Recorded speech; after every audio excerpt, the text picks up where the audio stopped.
दोस्तों आइए, आपका किशोर जिया सेंटर में स्वागत है। आइए दोस्तों, आज हम चर्चा करते हैं पॉलिटिकल साइंस के एक महत्वपूर्ण टॉपिक राष्ट्रीय विकास परिषद की। तो दोस्तों ये है राष्ट्रीय विकास परिषद, आज हम इसकी चर्चा करते हैं। दोस्तों ये महत्वपूर्ण टॉपिक है, इसको आप ध्यान से समझेंगे तो क्वेश्चन बड़े आसानी से अपने एग्जाम में कर सकते हैं। दोस्तों देश के विकास में सभी राज्यों की भूमिका होनी चाहिए, इस बात का प्रस्ताव सरकार ने 6 अगस्त 1952 को स्वीकार किया। अर्थात 6 अगस्त 1952 को राष्ट्रीय विकास परिषद का गठन माना जाता है।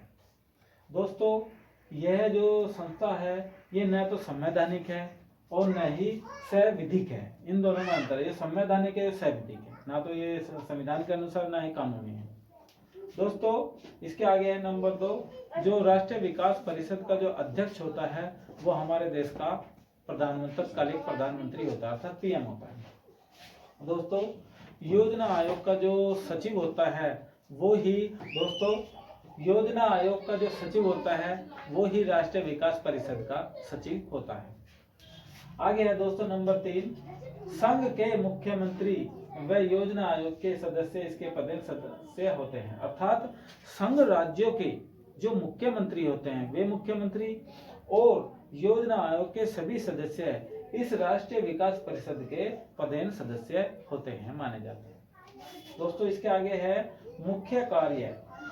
जो राष्ट्रीय विकास परिषद का जो मुख्य कार्य होता है वो केंद्र सरकार, राज्य सरकार और योजना आयोग के बीच में एक सेतु का कार्य करता है, एक समन्वय का कार्य करता है। तो दोस्तों ये महत्वपूर्ण टॉपिक है।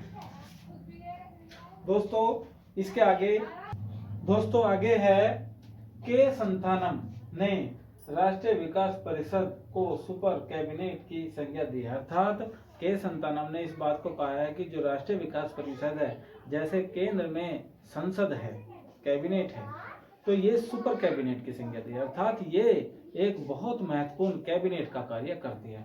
तो दोस्तों ये राष्ट्रीय विकास परिषद से बहुत सारे क्वेश्चन एग्जाम में पूछे जाते हैं। ज्यादातर क्वेश्चन पूछा जाता है कि राष्ट्रीय विकास परिषद का गठन कब हुआ, तो उसमें कभी कभी एग्जाम में जो क्वेश्चन है वो घुमा फिरा के आ जाता है, जैसे 52, 53, 54, 55 या कभी कभी 6 अगस्त, 9 अगस्त इस टाइप से दिया होता है। तो आपको जो एक्यूरेट मालूम होगा 6 अगस्त 1952 को इसका गठन हुआ, तो वो एक्यूरेट याद करना है। तो दोस्तों इसमें से बहुत सारे क्वेश्चन पूछे जाते हैं कि राष्ट्रीय विकास परिषद का अध्यक्ष कौन होता है, सचिव कौन होता है और इसका गठन कब हुआ। तो दोस्तों ये टॉपिक आपको अच्छे से पढ़ना है ताकि आप एग्जाम बीट कर सको। तो दोस्तों आपको ये टॉपिक कैसा लगा, आप इस बात को कमेंट में बता सकते हैं। दोस्तों अगर ये टॉपिक आपको अच्छा लगा तो आप इसको लाइक करिए, शेयर करिए और सब्सक्राइब करिए। Thank you very much.